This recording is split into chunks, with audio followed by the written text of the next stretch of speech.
Hi டாமீஸ், நான் உங்கள் Harshu. Welcome to our channel Harshu with FF.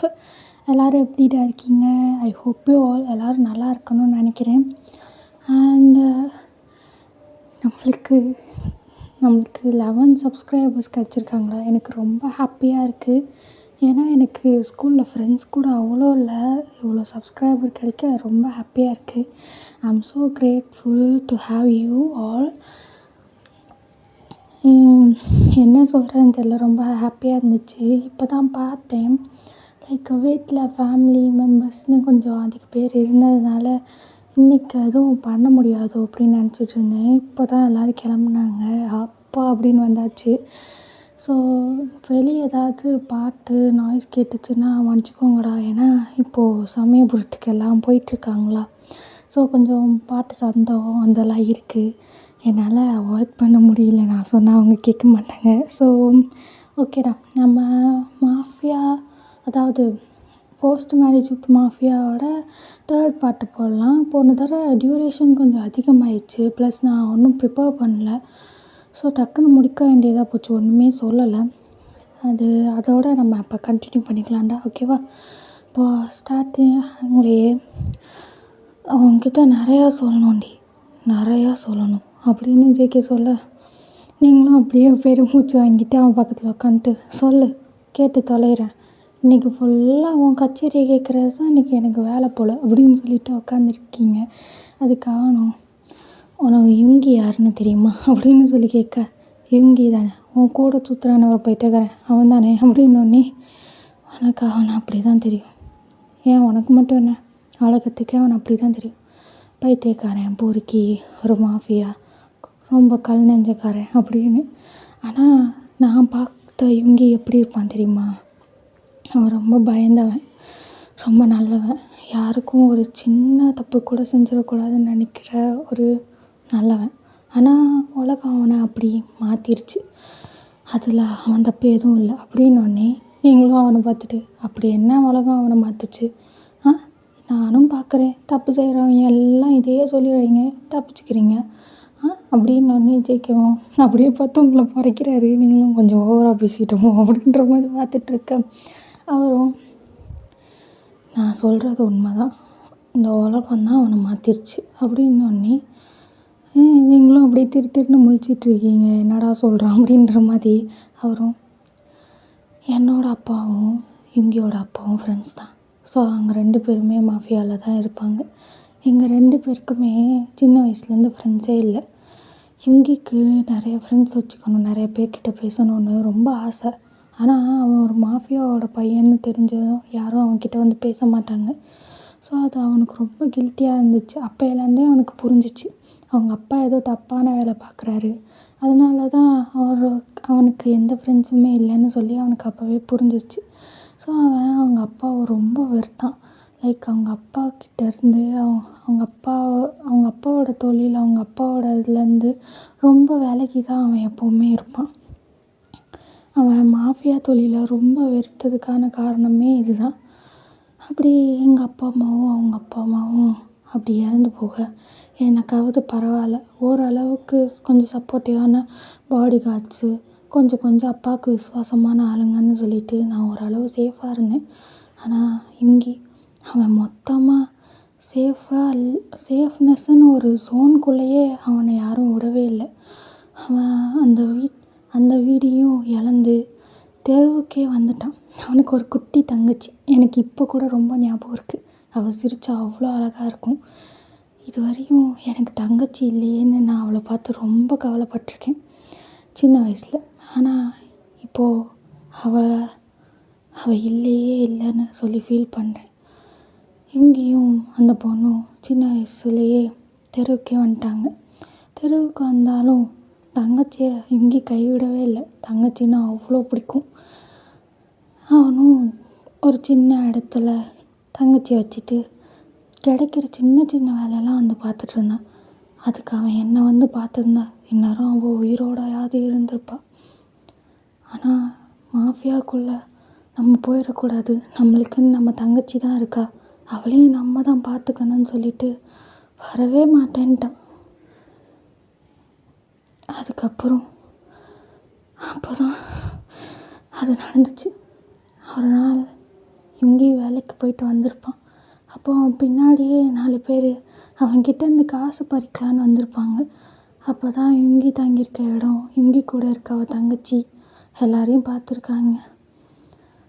யுங்கி கண்ணு முன்னாடியே யுங்கியோட தங்கச்சியை, அது என்னன்னு நான் சொல்கிறது, அவன் ரொம்ப ரொம்ப ரொம்ப உடஞ்சி போயிட்டான். பாவம், அந்த பொண்ணுக்கு ஒரு 10 வயசு தான் வயன் இருக்கும். ஆனால் அவங்களுக்கு எப்படி மனசு வந்துச்சுன்னு எனக்கு இன்ன வரையும் தெரியாது. அவன் கண்ணு முன்னாடியே அவள் தங்கச்சியை அவங்க அவ்வளோ கொடுமை பண்ணும்போது யுங்கியால் பார்த்துட்டு இருக்கவே முடியல. பாவம், அவன் ரொம்ப உடஞ்சி போயிட்டான். அவன் எவ்வளவோ காப்பாற்ற ட்ரை பண்ணான். ஆனால் அவனும் சின்ன பையன், அவனையும் நல்லா அடித்து போட்டாங்க. இது கொஞ்ச நாள் கழித்து தான் எனக்கே தெரிய வந்துச்சு. நான் யுங்கியை பார்க்குறதுக்கு ஹாஸ்பிட்டல் போனேன். ஆனால் யுங்கி ரொம்ப அழுது கட்டி பிடிச்சி, நம்ம அப்பாவால் தான் எல்லாம், நம்ம அப்பாங்கெல்லாம் இப்படி நம்மளை பண்ணிட்டாங்கன்னு சொல்லி அவன் அழுதான். அப்புறம் தான் நான் அவனை மாஃபியா வேர்ல்டுக்குள்ளே நான் தான் இழுத்தேன். எப்போ அவனோட தங்கச்சி இப்படி இறந்தாலோ அதுக்கப்புறத்துலேருந்து யுங்கிக்கு ஒரு சாஃப்ட் ஹார்ட்டட் அப்படின்ற ஒரு இதே விட்டு போச்சு. அவன் எல்லார் மேலே எரிஞ்சு விழ ஆரம்பித்தான். இந்த உலகம்தான் அவனை இப்படி மாற்றிருச்சுன்னு அவனுக்கு முழுசாக தெரிய வர ஆரம்பிச்சிச்சு. அப்போலேருந்து யாருக்கும் இந்த ஈவு இறக்கம் கருணை இதெல்லாம் பார்க்குறதே கிடையாது. எனக்கு இப்போவும் யுங்கியை நினச்சா ஒரு விதத்தில் கஷ்டமாகவும் ஒரு விதத்தில் பெருமையாகவும் இருக்கும். இவ்வளோ பெரிய அடியை என் வாழ்க்கையில் இருந்திருந்தா சத்தியமாக சொல்கிறவன் ஒரு மூலையில் உடங்கி கிடந்திருப்பேன். ஆனால் யுங்கி அவன் மனசுக்குள்ளேயே எல்லாத்தையும் வச்சு புழுங்குறான். இன்ன வரையும் ஒரு தடவை கூட என்கிட்ட வாய் விட்டு அன்னைக்கு தவிர அதுக்கப்புறம் அழுததே இல்லை. அதுவும் இந்த சம்பவம் நடந்தது போயும் யுங்கியோட பிறந்த நாள் அன்னைக்கு நடந்துருச்சு.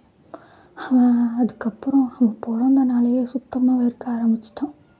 அன்றைக்கி ஃபுல்லாக ரொம்ப சோகமாக இருப்பான். அதுவும் அந்த நாள், அந்த ரொம்ப மோசமான நாள் நாளைக்கு தான் வருது. நாளைக்கு யுங்கி பாரேன், ரொம்ப ரொம்ப ரொம்ப டிப்ரெஷனில் இருப்பான். வெளியே வந்து யார்கிட்டையும் பேசக்கூட மாட்டான். அதுக்கு தான் இன்றைக்கி இப்படி குடிச்சிட்டு வந்திருக்கான். எனக்கு ஒரே என்ன பண்ணுறதுனே தெரியல வயன் அப்படின்னு சொல்லிகிட்ருக்க. உங்களுக்கு ஒரு நிமிஷம் அப்படியே உலகமே நின்ன மாதிரி இருக்குது அந்த கதையை கேட்கும்போது. உங்களுக்கு யுங்கியை நினச்சி ரொம்ப கஷ்டமாக இருக்குது. ப்ளஸ் இவங்க 2 பேரும் சின்ன வயசில் எவ்வளோ அடிபட்டிருக்காங்கன்னு இப்போ தான் உங்களுக்கு புரியுது. நீங்கள் வந்து நினச்சிருப்பீங்க லைக் மாஃபியா ஆகிறதுக்கு என்ன வேணும், படிகளை சும்மா ஊர் சுற்றினா மாஃபியா ஆகிடலாம் அப்படின்னு நீங்கள் நினச்சிருப்பீங்க. ஆனால் இவங்க 2 பேரும் இவ்வளோ கஷ்டப்பட்டிருக்காங்கன்னு இப்போ தான் உங்களுக்கு தெரிஞ்சிருக்கும். அதுலேயும் ஜேகே பார்க்குறதுக்கு ரொம்ப அழுத மாதிரி, பார்க்க ரொம்ப பாவமாக இருக்குது. நீங்களும் ஜேகே கட்டி பிடிச்சிட்டு இந்தம்மே எவனாவது வந்து அவங்க 2 பேரும் அனாதைன்னு சொன்னான்னு வச்சுக்கோயேன், அவனை நானே போட்டு தள்ளிடுவேன். புரியுதா? நீங்கள் 2 பேரும் அனாதை கிடையாது. அவன் என் அண்ணன், நீ என் புருஷன், புரியுதா? இனிமேல் யார் கேட்டாலும் அப்படி தான் சொல்லணும் அப்படின்னு சொல்லி அவனை கட்டி பிடிச்சி நீங்கள் மிரட்டுறீங்க. அவனும் முன்னாடி மிரட்டுற அப்படின்னோடனே அப்படி தான் மிரட்டுவேன், அப்படி தான்டா மிரட்டுவேன் அப்படின்னு சொல்லி சிரிச்சிட்டு நீங்களும் கண்ணில் தண்ணியில் வந்துருக்கு தொடச்சிட்டு, சரி வா வந்து பாடு, காலையில் எந்திரிக்கணும்ல, நல்லா தூங்கலன்னா இன்னும் தலை வலிக்கும், ஆல்ரெடி குடிச்சிட்டு வேற இருக்கா, வா வந்து பாடு அப்படின்னு சொல்லிட்டு நீங்கள் அவனை கூட்டிகிட்டு போய் படுக்க வைக்கிறீங்க. ஸோ ஆஃப்டர் தட் ஒரு மார்னிங் நீங்கள் வந்து அப்படியே கீழே கிச்சன் போய் அந்த மேட்ஸ்லாம் வந்திருப்பாங்கள்ல, ஸோ அவங்கக்கிட்ட ஹேங்கோவர் சூப் செய்ய தெரியுமா அப்படின்னு சொல்லி கேட்குறீங்க. அவங்களும் ஏன் ஜேகேவும் எங்கேயும் குடிச்சிட்டு வந்திருக்காங்களா அப்படின்னு சொல்லி கரெக்டாக கேட்க, நீங்களும் ஆமாம் அப்படின்னு சொல்லவும், சரி ஆனால் அது கொஞ்சம் கசக்குமே, அவங்க குடிப்பாங்களா அப்படின்னு சொல்லி கேட்க, அதெல்லாம் நீங்கள் கவலைப்படாதீங்க, நான் பார்த்துக்கிறேன், நீங்கள் செஞ்சு மட்டும் தாங்க அப்படின்னோடனே அவங்களும் சரின்னு செஞ்சு உங்களுக்கு கொடுக்குறாங்க. நீங்களும் வந்து இப்போ அதை எடுத்துகிட்டு ஃபஸ்ட்டு ஜேகே கிட்டே போகிறீங்க. போயிட்டு பார்த்தா அவன் பாட்டுக்கு நல்லா குப்புறப்படுத்து தூங்கிட்டு இருக்கான். நீங்களும் டேய் ஜேகே எந்தரா, டேய் மாஃபியா புருஷா அப்படின்னு சொல்லிட்டு நீங்களும் போட்டு தண்ணின்னு தட்டிகிட்ருக்கீங்க. அவனும் 5 நிமிட்ஸ் எனக்கு செம்மையாக தூக்கம் வருது, எழுப்பாத வயன் அங்கிட்டு போ அப்படின்னு சொல்லிட்டு அவன் பாட்டுக்கு தூங்கிட்டு இருக்கேன். என்னது தூக்கம் வருதா? அதெல்லாம் எனக்கு தெரியாது. எந்திரி எந்திரி ஏந்திரின்னு சொல்லிட்டு போட்டு பாடாப்படுத்திட்டு அவன் மேலே ஏறி உட்காந்துட்டு முடியை பிடிச்சி டங்கு டங்குன்னு ஆட்டிகிட்டு இருக்கேன். எந்திரி எந்திரி எந்திரின்னு. ஏய் வலிக்குதுடி எந்திரி முதல்ல நீ என் மேலே இருந்து அப்படின்னோடனே நீங்களும் டடுக்குன்னு எந்திரிக்க அவரை எந்திரிச்சிட்டு ஏன்டி காலங்காத்தால படுத்துற? நானே லேட்டாக தான் வந்தேன். தூங்க விட மாட்டியா? என்ன என் மேலே இருந்த பயம்லாம் போயிடுச்சா? அப்படின்னானே யார் பயமா? உன் மேலையா? எனக்கா அப்படின்னு சொல்லி சிரிக்கிறீங்க. அவரும் என்ன நேற்றுக்கெலாம் அப்படியே பம்புனா மாஸ்டர். சரிங்க மாஸ்டர், ஓகே மாஸ்டர் அப்படின்னு. இப்போ என்ன அப்படின்னோடனே நீ தானே நான் நைட்டு சொன்னேன், நீ என்னை ஜேகேன்னு கூப்பிடு, ஜியான்னு கூப்பிடு, ஜங்கோக்குன்னு கூப்பிடு, நீ இனிமேல் என்னை மாஸ்டர்னு கூப்பிட்டா அவ்வளோதான்னு சொன்னேன், மறந்துட்டியா அப்படின்னோடனே அப்படியா சொன்னோம் அப்படின்ற மாதிரி அவரும் பார்த்துட்ருக்காரு. அதெல்லாம் எனக்கு தெரியாது, நீ அப்படி தான் சொன்னேன், வா இந்தா இந்த சூப்பை பிடி அப்படின்னோடனே என்னது இது அப்படிங்கிறாரு. ஹேங் ஓவருக்கு சூப்பு, இது குடித்தா தலைவலி கொஞ்சமாவது போயிடும், கொஞ்சம் இதை குடிச்சிரு, மடமடன்னு குடிச்சிரு, கசக்காது அப்படின்னு. கசக்குமா? எனக்கு வேணாம் அப்படின்னோடனே நீ என்ன சின்ன பையனா? அப்பா சொயுலே பயப்படுற அளவுக்கு பெரிய கேங்ஸ்டரான், ஆனால் அவருக்கு ஒரு சின்ன சூப்பை பார்த்தா பயமா அப்படின்னோடனே யாருக்கு சூப்பை பார்த்தா பயம்? என்னை பார்த்தா உனக்கு சூப்பை பார்த்து பயப்படுற மாதிரி இருக்கா அப்படின்னோடனே அப்போ கூடி அப்படின்னு சொல்லிட்டு நீண்டிகிட்டு இருக்கீங்க. அவனும் இது வாடையே நல்லா இல்லை, நான் குடிக்க மாட்டேன் அப்படின்னோடனே நீ குடிக்கலை, இப்போது மூக்கை பிடிச்சி ஊற்றி விட்ருவேன் வாயில் அப்படின்னோடனே இது என்ன சரக்கா அப்படின்னோடனே சரக்கு அப்படியே உள்ளே போச்சா அமிர்தமாக இருக்குமே, அமிர்தமாக குர்ரா அப்படின்னு சொல்ல குடிடாவா அப்படின்னோடனே அப்படி தான்டா பேசுவேன், அப்படி தான் நான் பேசுவேன், குடி அப்படின்னோடனே ஐயோ அப்படின்னு சொல்லிட்டு ஒன்றும் வாங்கிட்டு அப்படியே மோந்து பார்த்துட்டு ஐயோ கடவுளே காலங்காத்தால இதை கொடுத்துட்டு குடிக்க வேற டார்ச்சர் பண்ணுறாளே அப்படின்னு சொல்லி பார்த்துட்ருக்கான். இவங்களும் குடிச்சா இல்லையா அப்படின்னோடனே குடிக்கிற மகாராணி இருங்க அப்படின்னு சொல்லிட்டு அவரும் கடவுளே அப்படின்னு சொல்லிட்டு டபக்குன்னு கம்முக்குன்னு குடிச்சிட்டாரு. ஸோ குடிச்சிட்டு அப்படின்னு சொல்லிட்டு ஒம்மட்டிட்டு வர நீங்களும் ஒம்மட்டிக்கு தொலைச்சிடாது, அது உள்ளே போனால் தான் செயல்படும், நல்லா முழுங்க அப்படின்னு சொல்லிட்டு நீங்கள் தான் அவனுக்கு அப்படியே இந்த செஸ்ட்டை வந்து தடவி கொடுக்குறீங்க, முழுங்க அப்படின்னு. அவரும் வந்து ஏச்சி கயிறு ஒரு மாதிரி பண்ணுது அப்படின்னு சொல்லிட்டு அவரும் வந்து முழுங்கிட்டார். அப்பா போதும் அப்படின்னோடனே குட் பாய், சரி இப்போது ஃப்ரெஷ்ஷப் ஆகிட்டு வா, கீழே அவனுக்கு காஃபி பண்ணி வைக்கிறேன் அப்படின்னு சொல்லிவிட்டு நீங்களும் வந்து இப்போது கீழே போகிறீங்க. கீழே போயிட்டு அடுத்த சூப்பு எடுத்துகிட்டு வரீங்க. பிகாஸ் இங்கே வந்து நட்ட ராத்திரி எப்போ வந்தாருன்னே தெரியல, அவர் பாட்டுக்கு வந்து ரூமில் படுத்திருப்பார். ஸோ அப்போ நீங்களும் அப்படியே இங்கே கதவை அசால்ட்டாக திறந்துட்டு இங்கேயும் அப்படி வந்து எவனும் உள்ளே வராதீங்க, நான் இன்றைக்கி ரூமை விட்டு வெளியே வர மாட்டேன் அப்படின்னு சொல்லிட்டு போதையில் கத்திகிட்ருக்கா. நீங்களும் வந்து என்னது ரூமை விட்டு வெளியே வர மாட்டிங்களா? அதெல்லாம் எனக்கு தெரியாது, நீங்கள் வந்து தான் ஆகணும் அப்படின்னோடனே யாராவது அப்படின்னு சொல்லிட்டு அவனும் லைட்டாக கண்ணை திறக்கிறான். ஆனால் அவனால் திறக்க முடியல, யாருன்னு தெரியலையே அப்படின்ற மாதிரி சொல்லிகிட்ருக்கேன். ஏன் தெரியாது, நல்லா சொர்க்கமாக இருந்திருக்கும் நேற்றுக்கு, இன்றைக்கி தெரியாது, கண்ணும் தெரியாது காதும் கேட்காது அப்படின்ற மாதிரி. எந்திரிங்க எந்திரிச்சு இந்த சூப்பை குடிங்க அப்படின்னோடனே சூப்பா எனக்கு எதுவும் வேணாம், இன்றைக்கி என் வாயில் பச்சை தண்ணி கூட படாது அப்படின்னோடனே அது எப்படி படாமல் போகுதுன்னு நானும் பார்க்குறேன், அதெல்லாம் தெரியாது, நீங்கள் குடிச்சு தான் ஆகணும் அப்படின்னு சொல்லிட்டு போட்டு அவனையும் போட்டு பாடாப்படுத்துறீங்க. இங்கேக்கு ஒரு நிமிஷம் போதை மேலே ஏறினதெல்லாம் டடன்னு கீழே இறங்கிருச்சு. அவனும் வயன் எதுக்கு இப்படி பண்ணிகிட்ருக்க? ஜேகே எங்கடா இருக்க, உன் பொண்டாட்டி வந்து பிடிச்சிட்டு போடா அப்படின்னு சொல்லிட்டு அந்த மனுஷன் கத்துறாரு. நீங்களும் அதெல்லாம் எனக்கு தெரியாது, நான்லாம் அவன் பிடிச்சா போயிடுவேனா, நீங்கள் ஒழுங்காக அந்த சூப்பை குடிச்சிட்டு போங்க அப்படின்னு சொல்லிட்டு துரத்துறீங்க. நீங்கள் இங்கேயும் தலை தெறிக்க ஓடிட்டுருக்காரு. ஸோ இப்போ ஜேகே தான் என்னடா ஒரே ஆர்ப்பாட்டமாக இருக்குன்னு இப்போ தான் ஹாலுக்கு வர 2 பேரும் ஓடி பிடிச்சி விளாண்டுட்ருக்கீங்க ஹாலில். நீங்கள் வந்து அந்த சூப்பை கையில் வச்சுருக்கீங்க, குடிங்க குடிச்சிருங்க, குடிக்கல இன்றைக்கி நீங்கள் அவ்வளோதான் அப்படின்னோடனே ஜேகேவும் ஓஹோ அப்படி நடக்குதா, சரி இன்றைக்கி இவனையும் மாட்டி விட்டுற வேண்டியதான் அப்படின்ற மாதிரி இங்கே வந்திருப்பார். ஸோ அவர் அப்படி டடுக்குன்னு வந்து ஜேகேவும் வந்து பிடிச்சிட்டு குடிடா, என்னடா நல்லதுக்கு தானே சொல்கிறேன் அப்படின்னோடனே நல்லதா அந்த சூப்பு கிட்ட கூட எடுத்துகிட்டு வராது, எனக்கு பிடிக்கவே பிடிக்கல. ஜேகே சொல்கிறா, உன் பொண்டாட்டி உனக்கு எதுக்கு அரைச்சி கொடுத்தாலும் நீ குடிடா, என்னை ஏன்டா குடிக்க சொல்கிறா அப்படின்னோடனே அதான் பாசமாக கொடுக்குறாள்லடா அங்கன்னு குடி அப்படின்னோடனே அதெல்லாம் முடியாது, என்னாலாம் குடிக்க முடியாது அப்படின்னு சொல்லிட்டு இருக்கேன். அதெல்லாம் எனக்கு தெரியாது, நீங்கள் குடித்தா தான் இன்றைக்கி நான் உங்களை விடுவேன் அப்படின்னோடனே ஏன்டா பாடா படுத்துறா, எனக்கு இந்த சூப்பெல்லாம் பிடிக்காதுடா ப்ளீஸ்டா அப்படின்னு சொல்லிட்டு இருக்கேன். அதெல்லாம் எனக்கும் தெரியாது, எனக்கும் தான் பிடிக்காது, காலங்காத்தால நானும் அதான் குடித்தேன், நீ எக்ஸசைஸ்லாம் பண்ணியிருக்க குர்ரா மச்சான் அப்படின்னு சொல்லிட்டு அவனும் பிடிச்சி வச்சுட்டு குடிக்க சொல்லிகிட்டு இருக்கான். எங்கேயும் ஏன்டா காலங்காத்தால பாடாப்படுத்துறீங்கன்னு சொல்லிகிட்டு இருக்கேன். இப்படிலாம் கேட்டால் வேலைக்காகாது, சரி 2 கையும் பிடி அப்படின்னோடனே ஓகே மேடம் அப்படின்னு சொல்லிட்டு அவரும் 2 கையை நல்லா டைட்டாக பிடிச்சிக்கிறாரு.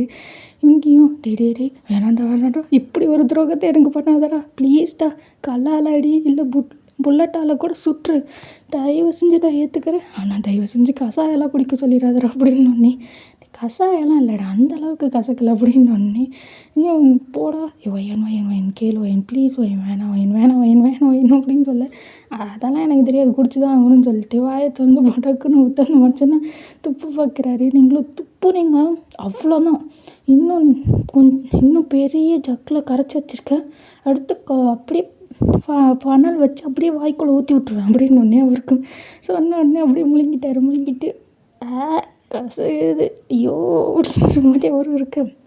நீங்களும் சிரிச்சுட்டு அப்பாடா பார்த்தீங்களா தலைவலி போயிடுச்சு, ஆமாம் அந்த தலைவலி போயிடுச்சு, அதான் நீ இருக்கியே அப்படின்ற மாதிரி அந்த மனுஷன் பார்த்துட்ருக்காரு. ஸோ நீங்களும் வந்து ஜேகே நீ ஃப்ரெஷ் ஆகிட்டு வந்துட்டியா அப்படின்னோடனே ஃப்ரெஷ் ஆகிட்டேன் அப்படின்னோடனே சரி இரு நான் உனக்கு காஃபி எடுத்து தரேன் அப்படின்னு சொல்லிட்டு நீங்களும் போய் ஃப்ரெஷ் ஆகிட்டு திரும்பி கீழே வாங்க, உங்களுக்கு பிரேக்ஃபாஸ்ட்டு காஃபி எடுத்து வைக்கிறேன் புரியுதா அப்படின்னோடனே அவரும் அது அப்படின்னு சொல்லிட்டு மண்டே சொரிஞ்சிட்ருக்காரு. நீங்களும் நான் உங்களை வரீங்களான்னு கேட்கல, வாங்கன்னு சொன்னேன், வாங்கன்னா வரணும் அப்படின்னு சொல்லிட்டு நீங்கள் அங்கேருந்து கிச்சன் போக அவரும் என்னடா ஒரே ராத்திரியில் உன் பொண்டாட்டி சொல்லுங்கள் சாமிங்கிற நெஞ்சிலேருந்து சொல்கிறத கேள்றான்ற அளவுக்கு போயிட்டா, என்னடா பண்ணி தொலைஞ்ச அப்படின்னு சொல்லி கேட்குறாரு. அதுக்கு ஜேகேவும் இப்போ தாண்டா அவன் பொண்டாட்டி மாதிரி பேசிகிட்டு இருக்கா, பேசாமல் இரு, போய் ஃப்ரெஷ் ஆகிட்டு வா சரியா அப்படின்னு சொல்லிட்டு அவரும் வந்து அப்படியே கிச்சன்கிட்ட போகிறாரு. ஜேகேவும் நீங்களும் பார்த்துட்டு அதான் காஃபி எடுத்துகிட்டு வரேன்னு சொன்னேனே, அப்புறம் நான் கிச்சன்கிட்டே போன மாதிரி நின்றுட்டுருக்கீங்க அப்படின்னோடனே ஏதோ லைக் காலையிலேருந்து ஏதோ மேஜிக் நடக்கிற மாதிரி சம்திங் லைஃபே கொஞ்சம் கலர்ஃபுல்லான மாதிரி இருக்குல்ல அப்படின்னோடனே இல்லவே இல்லை, அவங்க முதலையாவது இவங்க 2 பேர் எப்படியோ கெட்டு போகிறாங்க அப்படின்னு சொல்லிட்டு நான் பாட்டுக்கு என் வேலையை பார்த்துட்டு இருந்தேன். இப்போ 2 பேரும் என் மேலே சென்டிமெண்ட்டை வேறு போட்டு தாக்கிட்டிங்களா, போச்சு. இப்போ ஒன்று நான் என் புருஷனை ஏற்றுக்கிட்டேன், அவரை என் அண்ணனை ஏற்றுக்கிட்டேன், இனி உங்கள் 2 பேரும் பார்த்துக்கிறது என் பொறுப்பாகி போச்சு. இப்போ எனக்கு லாட்ஸ் ஆஃப் பொறுப்பு தான் இருக்குது அப்படின்னு சொல்லிட்டு நீங்களும் புடி இந்தா காஃபி அப்படின்னோடனே அவரும் சிரிச்சுட்டு வாங்கிட்டு போகிறாரு. ஸோ இப்போது நீங்களும் கொஞ்ச நேரம் தான் இருக்கும், எங்கேயா அப்படின்னோடனே அவரும் பல்லு விளக்கிட்டு இருவன் வரேன் அப்படின்னோடனே குட் அப்படி தான் இருக்கணும் அப்படின்னு சொல்லிட்டு அவரும் அப்படியே வந்து கீழே இறங்கி வராரு. நீங்களும் காஃபி கொடுத்துட்டு சரி காஃபி குடிச்சிட்டு வந்து அப்படியே டிஃபனும் சாப்பிட்ருங்க, அதெல்லாம் ரெடியாக இருக்குது, சூடாக சாப்பிட்டா தான் நல்லாயிருக்கும் அப்படின்னோடனே அவரும் எனக்கு ஸ்கூல் போகல அப்படின்னு சொல்லி கேட்க ஏன் டார்ச்சர் முடியலன்னு ஸ்கூலுக்கு அடிச்சு அமுச்சு விட பார்க்குறீங்களா, இன்றைக்கி சண்டே அப்படின்னோடனே அப்படியா அப்படின்ற மாதிரி 2 பேரும் குறுன்னு பார்க்குறாங்க. நீங்களும் வந்து ஜேகே உனக்கு ஏதாவது இன்றைக்கி வேலை இருக்கா அப்படின்னோடனே ஜேகேவும் ஒரு மீட்டிங் இருக்குது ஏன் அப்படின்னு சொல்லி கேட்க அடைச்சி போட வேஸ்ட்டு அப்படின்ற மாதிரி நீங்களும் இங்கே கிட்ட திரும்பி அப்படியே இங்கேயே பார்க்குறீங்க. ஜேகே தான் சொல்லியிருப்பார்ல நாளைக்கு ஃபுல்லாக அவனுக்கு எந்த வேலையும் இருக்காது, அவன் ரூம்குள்ளேயே தான் இருப்பான் அப்படின்னு சொல்லியிருப்பார்ல. ஸோ நீங்களும் இங்கேயா உங்களுக்கு ஏதாவது வேலை இருக்குது அப்படின்னோடனே அவரும் ஆமாம்மா எனக்கு வேலை இல்லாமல் என்னைக்கு இருந்திருக்கு, எனக்கு நிறைய வேலை இருக்குது, ஐயோ அவனை விட எனக்கு நிறைய வேலை இருக்குது அப்படின்னு சொல்லிட்டு சமாளிச்சிட்ருக்கேன். நீங்களும் எனக்கு உங்களுக்கு வேலை இல்லைன்னு தெரியும், நீங்கள் மட்டும் என் கூட வரல அப்படின்னோடனே என்ன பண்ணுவேன், அழுதி கத்தி ஊரை கூட்டிடுவேன் அப்படின்னோடனே என்னடா இவ சொல்கிறா அப்படின்ற மாதிரி பார்த்துட்ருக்க. ஜெயிக்கவும் போடா வார்த்தைக்கு வார்த்தை அங்கங்கிறா, கூட போக்க மாட்டியா அப்படின்னு சொன்னோடனே நல்லா பண்ணுறீங்கடா என்னை வச்சு நீங்கள் 2 பேரும் அப்படின்ற மாதிரி அவரும் பார்த்துட்டு சரி வரேன் அப்படின்னு சொல்கிறாரு. ஸோ நீங்களும் சிரிச்சிட்டு தேங்க்ஸ் அப்படின்னு சொல்ல சரின்னு அவரும் வந்து சொல்லிகிட்ருக்கு. இப்போ நீங்கள் சாப்பிட்டுட்டு ஜேகே வந்து கிளம்புறாரு. கிளம்பி போகும்போது ஜேகே இங்கே வா அப்படின்னோடனே ஜேகேவும் என்ன அப்படின்னு சொல்ல அவர் காதில் நீங்கள் ஏதோ ஊதுறீங்க. அவரும் இல்லை அது அவன் எதுவும் கோவப்பட போகிறான் அப்படின்னோடனே அதெல்லாம் படமாட்டார். நான் பேசிக்கிறேன் நீ சரியா, நான் சொன்னது மட்டும் நீ செஞ்சு வை அப்படின்னோடனே இல்லாடி அவன் நிஜமாக ரொம்ப கோவக்காரன், இப்போல்லாம் ரொம்ப கோவப்படுறான், நம்ம எதுவும் பண்ண போய் அவன் எதுவும் கோவப்பட்டானா அப்படின்னோடனே அதெல்லாம் எனக்கு தெரியும், நீ ஒழுங்கா சொன்னதை மட்டும் செஞ்சு வை புரியுதா அப்படின்னோடனே சொதப்பி தொலைஞ்சிடாத, நாங்கள் கரெக்டாக 6 மணிக்கு வந்துடுவோம் அப்படின்னோடனே சரி சரி நான் பர்ஃபெக்டாக பண்ணி வைக்கிறேன் என்ன அப்படின்னோடனே குட் அப்படின்னு சொல்லிவிட்டு நீங்களும் போகிறீங்க. அவரும் குட் பரவாயில்லையே, இந்த காம்ப்ளிமெண்ட்லாம் ரொம்ப நல்லா இருக்குது, இத்தனை நாளாக கேட்காம விட்டியே ஜெகே அப்படின்ற மாதிரி அவரும் பார்த்துட்டு குட் அப்படின்னு சொல்லிட்டு அவரும் போயிட்டுருக்காரு. ஸோ அப்போ நீங்கள் தான் கீழே அவங்களோட பேக்கில் அதாவது ஹேண்ட்பேக் எடுத்துகிட்டு இங்கேயோட கையை பிடிச்சிட்டு போகலாமா அப்படின்னோடனே அவரும் இல்லை ஏன் இன்றைக்கி உனக்கும் லீவு எனக்கும் இன்றைக்கி தான் லீவு மாதிரி இருக்குது, ஏன் நம்ம வீட்டில் இருந்தே ஜாலியாக வீட்லேயே படுத்து தூங்கக்கூடாது, அது எவ்வளோ ஒரு ஜாலியான வேலை அப்படிங்கிறாரு. அதெல்லாம் வேணாம் வாங்க ஷாப்பிங் போகலாம் அப்படின்னு சொல்லிவிட்டு நீங்கள் தான் அவர் இழுத்துட்டு போயிட்டுருக்கு. அவரும் ஐயோ அப்படின்ற மாதிரி சொல்லிட்டு போயிட்டுருக்காரு. ஜெகேவும் இவெல்லாம் ஷாப்பிங் போய் எத்தனை வருஷம் ஆகிருக்கும், போன மாதிரியே எனக்கு ஞாபகம் இல்லை அப்படின்ற மாதிரி அந்த மனுஷனும் போட்டோம் நல்லா போய்ட்டு வரட்டும் அப்படின்ற மாதிரி அவரும் சிரிச்சிட்ருக்காரு. ஸோ இப்போ நீங்களும் இங்கேயும் இப்போது ஷாப்பிங் கடையில் உங்களுக்கு தான் ட்ரெஸ் எடுத்துகிட்ருக்கீங்க மாலில். ஸோ அவரும் ஃபோன் ஸ்க்ரோல் பண்ணிட்டு உங்கள் பக்கத்தில் சும்மா நின்றுட்டுருக்காரு. நீங்கள் தான் ட்ரெஸ்லாம் எடுத்து காட்டிகிட்ருக்கீங்க. லைக் இது நல்லா இருக்கா எனக்கு அப்படின்னோடனே சூப்பர் அப்படின்னு சொல்லிட்டு ஒரு ப்ராடக்ட்டுக்கு ஃபோன் பண்ணுறாரு. திருப்பி நீங்கள் இன்னொரு ட்ரெஸ் எடுத்து வச்சுட்டு கேட்குறீங்க அங்கே இது நல்லா இருக்கா அப்படின்னு. அவரும் சூப்பர் அப்படின்னு சொல்லிட்டு மறுபடியும் ஃபோன் பண்ணிகிட்ருக்காரு. உங்களுக்கு கடுப்பு போச்சு. அடுக்குன்னு அந்த ஃபோனை பிடிங்கிட்டு நான் கேட்டுட்ருக்கேன், உங்களுக்கு ஃபோன் ரொம்ப முக்கியமாக போயிடுச்சா, என்னை விட இந்த ஃபோன் ரொம்ப முக்கியமாக அப்படின்னோடனே ஐயோ கோவப்படாத சும்மா பார்த்துட்ருந்தேன் அப்படின்னோடனே என்ன பார்த்துட்ருக்கீங்க அப்படின்னோடனே சரி நான் இன்னிலேருந்து ஃபோக்கஸாக பார்த்துக்கிறேன் என்ன அப்படின்னு சொன்னோடனே சரின்னு நீங்களும் ஃபோனை கொடுத்துட்டீங்க. அப்புறம் சிரிச்சுக்கிட்டு இந்த ட்ரெஸ் பாரு நல்லா இருக்கான்னு அப்படின்னோடனே நீங்களும் அங்கே கண்ணாடி இருக்குது நான் எனக்கு வச்சு பார்த்துட்டு வரேன் அப்படின்னு சொல்லிட்டு போகிறீங்க. அவரும் சரி நான் அங்கேயே நிற்கிறேன்னு சொல்லிட்டு அங்கேயே நின்று ஃபோன் ஸ்க்ரோல் பண்ணிகிட்ருக்காரு. அப்போ தான் நீங்கள் அங்கே நின்று பார்த்துட்ருக்க. அப்போ ஒரு பாட்டி வராங்க. ஏம்மா பொண்ணு அந்த பையன் உன்னோட அண்ணனா அப்படின்னு சொல்லி கேட்குறாங்க. நீங்களும் அங்கே பார்க்குறீங்க இவங்க அங்கே நின்றுட்டு ஃபோன் ஸ்க்ரோல் பண்ணிகிட்ருக்கானா. ஸோ நீங்களும் பார்த்து அந்த பாட்டிமாவை பார்த்து சிரிச்சிட்டு ஆமாம் அவர் என் அண்ணன் தான் ஏன் அப்படின்னு சொல்லி கேட்க அங்கே பாருப்பா அவங்க அண்ணனா, அதுவும் நீ பொண்ணு இல்லை, ஸோ நீ நியாயப்படி ஒப்பான்னு தான் கூப்பிட்ணும், உன்னோட எல்டர் பிரதரை ஒப்பான்னு தான் கூப்பிட்ணும். நீ ஏன் பாய்ஸ் கூப்பிட்ற மாதிரி ஹங்குன்னு கூப்பிட்ற, மற்றவங்களாம் கேட்டால் சிரிப்பாங்க, இனிமேல் நீ அப்படி கூப்பிடாத அப்படின்னு சொல்லிகிட்டு இருக்க. இவங்க என்னதான் அவன் பாட்டுக்கு ஃபோன் ஸ்க்ரோல் பண்ணிகிட்டு இருந்தாலும் ஒரு கண்ணு உங்கள் மேலே தான் இருக்குது. பிகாஸ் ஜேகே அவனை நம்பி தான் அவங்கள அமுச்சிருப்பான். ஸோ அதனால் ஒரு கண்ணு உங்கள் மேலே வச்சுருப்பான். ஸோ அப்படி அந்த பாட்டி உங்ககிட்ட பேசுகிறத அவங்க சொல்கிறத கேட்டு இங்கேயும் உங்ககிட்ட அவங்கள பார்த்துட்டு ஹாய் கிளவி அப்படின்னு சொல்லி கேட்குறாரு.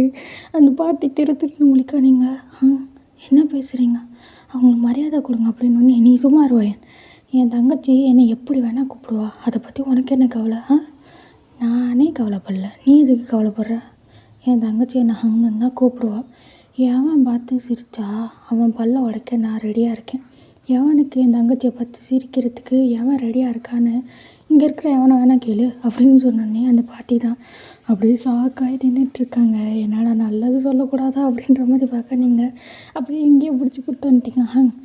அவங்க சொல்கிறதும் உண்மை தானே, கொரியாவில் அப்படி தானே சொல்லுவாங்க அப்படின்னோடனே பையன் இங்கே பாரு நான் சொல்கிறது ஒன்று கேளு, நம்ம யாருக்காகவும் வாழறாமா, நம்மளுக்காக தான் வாழ்கிறோம் சரியா, அது மட்டும் இல்லாமல் நீ என்ன ஒப்பான்னு கூப்பிட்றத விட எனக்கு ஹங்குன்னு கூப்பிட்றது தான் பிடிச்சிருக்கு அப்படின்னோடனே நீங்களும் அப்படியா அப்படின்னு சொல்லி கேட்க ஆமாம் எனக்கு அப்படி நீ கூப்பிட்றது தான் பிடிச்சிருக்கு அப்படின்னோடனே சரி இந்தாங்க இந்த பையை வச்சுக்கோங்க அப்படின்னு சொல்லிட்டு கொடுக்க அவரும் அட பாவி அப்படின்ற மாதிரி பார்த்துட்டு சரின்னு போக அப்படியே அவங்கள சாப்பிட்றதுக்கு கூப்பிட்டு போகிறாரு. அங்கே வந்து பர்கர் வாங்கி கொடுத்துட்டு வந்து அவங்க உங்களுக்கு முன்னாடி உட்கார நீங்களும் தப்பாக எடுத்துக்கலாண்ணா நான் உங்களை ஒன்று கேட்கவா அப்படின்னோடனே என்னடா அப்படின்னு சொல்லி கேட்குறாரு.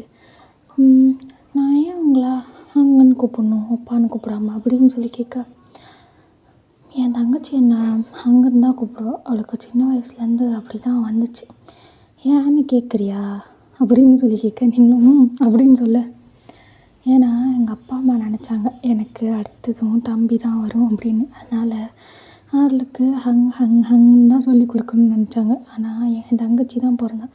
எனக்கு அவங்களுக்கு அது லைட்டாக டிசப்பாயின்மெண்ட்டாக இருந்தாலும் எனக்கு ரொம்ப ஹாப்பியாக இருந்துச்சு. ஏன்னா எனக்கு தங்கச்சின்னா அவ்வளோ பிடிக்கும் அப்படின்னு சொல்லி சிரிச்சிட்டு அவருக்கு ஒரு மாதிரி சேடாக இருக்குது. நீங்களும் எனக்கு உங்கள் கதை தெரியும், ஜேகே சொன்னால் எனக்கு ரொம்ப கஷ்டமாக தான் இருக்குது.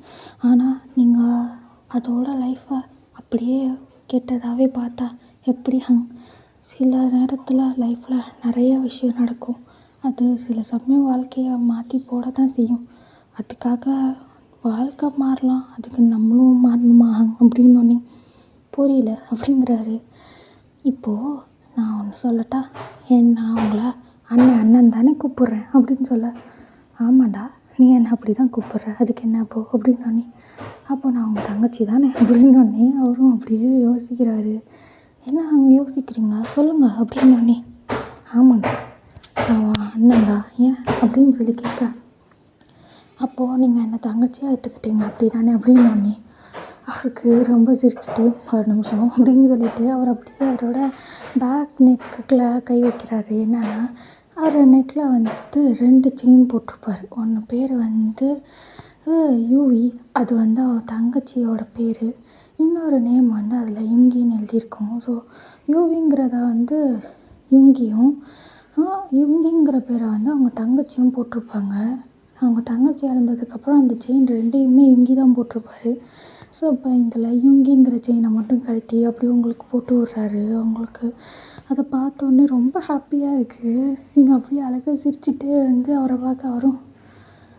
வாயால் சொல்லணும்னு இல்லை, எனக்கு எப்போ நீ என்ன ஒப்பான்னு கூப்பிடாம ஹங்குன்னு கூப்பிட ஆரம்பிச்சோ அப்போவே எனக்கு தெரிஞ்சு போச்சு என் தங்கச்சி சாகலை, என்கிட்டயே அப்படியே வந்துட்டா ரூபத்தில் அப்படின்னோடனே உங்களுக்கு ரொம்ப ஹாப்பியாக போயிடுச்சு. நீங்கள் அப்படியே அழகாக க்யூட்டாக சிரிச்சிட்டு தேங்க்ஸ் எனக்கு இந்த செயின் ரொம்ப பிடிச்சிருக்கு, நான் உங்களுக்கு ப்ராமிஸ் பண்ணுறேன் இந்த செயினை நான் எக்காரணத்தை கொண்டு கழட்ட மாட்டேன், அது மட்டும் இல்லாமல் ரொம்ப பத்திரமா வச்சுக்குவேன் அப்படின்னோடனே அவரை சிரிச்சிட்டு சரிடாமா அப்படின்னு சொல்லியிருப்பார்.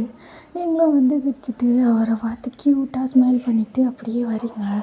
எங்களுக்கு அன்றைக்கி ரொம்ப ஹாப்பியாக இருக்குது. அவனுக்கு அந்த நாள் ரொம்ப ரொம்ப சேடான நாள் எல்லா வருஷமும். ஆனால் இன்றைக்கி அவன் ஹாப்பியாக சிரித்து அவங்க கூட ஜாலியாக பேசிட்டு வெளியிலலாம் வந்து நல்லா சாப்பிட்டு ரொம்ப ஜாலியாக அன்றைக்கி ஃபுல்லாக என்ஜாய் பண்ணியிருப்பான். ஸோ அப்படி தான் நீங்கள் 2 பேரும் கரெக்டாக 6 மணிக்கு வீட்டுக்கு வரீங்க.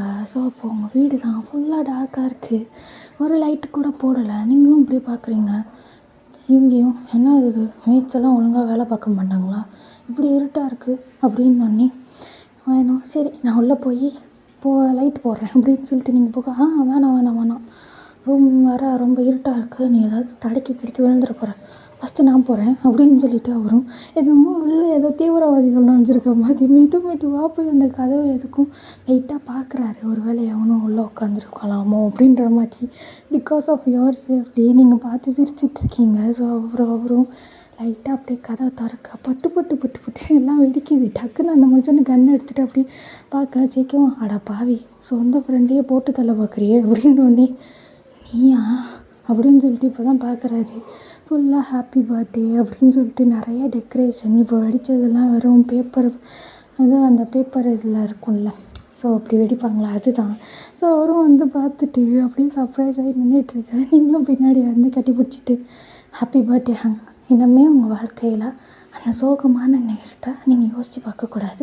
இனிமேல் உங்கள் லைஃப்பில் எப்போ பர்த்டே வந்தாலும் இந்த சந்தோஷமான நேரத்தை தான் நீங்கள் நினச்சி பார்க்கணும். என்ன எனக்கு ப்ராமிஸ் பண்ணி தரீங்களா அப்படின்னு சொல்லி கேட்குறீங்க. அவரும் சிரிச்சிட்டு கண்டிப்பாடாமா, நான் கண்டிப்பாக இந்த ஒரு அழகான கோல்டன் மூமெண்ட்டை தான் நினச்சி பார்ப்பேன் அப்படின்னோடனே நீங்களும் சிரிச்சுட்டு அப்படியே வந்து அவரை கூட்டிகிட்டு போகிறீங்க கேக் கட் பண்ண.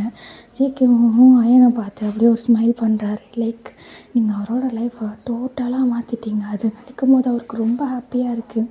ஸோ அப்போ இவங்கேயும் கேக் கட் பண்ணி ஃபஸ்ட்டு உங்களுக்கு தான் ஊட்டுறாரு. நீங்களும் சாப்பிட அடா பாவிட்டே இப்போ வந்தவ உனக்கு கண்ணுக்கு தெரியுறா, நான் மறந்துட்டேனா அப்படின்னு உடனே ஏன்டா அதை எப்படா நான் மறப்பேன் இரு அப்படின்னு சொல்லிட்டு அவருக்கு ஒரு பீஸ் ஊட்டி விட்றாரு. ஓகேடா, இதோட நான் இந்த ஸ்டோரியை முடிச்சுக்கிறேன். ஓகே, ஒரு அளவுக்கு போட்டிருக்கேன். இன்னும் ஒரே ஒரு பார்ட்டு தாண்டா, நம்ம அதை முடிச்சிடலாம். ஓகே, அது வரையும் எனக்காக வெயிட் பண்ணுங்கள். பாய்.